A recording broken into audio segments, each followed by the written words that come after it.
Welcome to the Tech Egg. Don't get scrambled. Enjoy the video. You start by importing both your green screen footage and the background into Capcut so you can work immediately. Once both are in the timeline, make sure your project aspect ratio matches the final output, because scaling later causes edges. Trim the clips to the sections you need and check that the green is evenly lit and not blown out.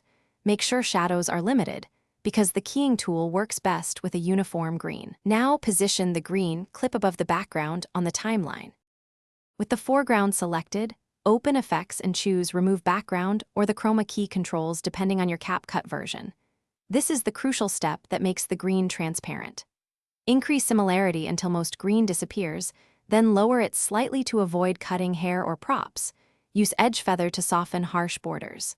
If parts remain, add a mask to hide them, and reduce color spill by adjusting saturation or using a little desaturation. Make sure to preview frame by frame for small artifacts.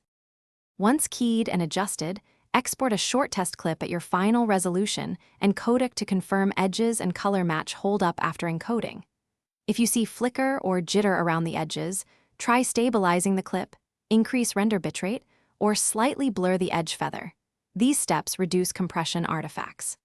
If persistent color spill or holes remain, re-record with more even green lighting, but otherwise use color correction on the foreground to better match the background and finalize your full export. Thanks for watching. Consider subscribing if I helped unscramble your problems.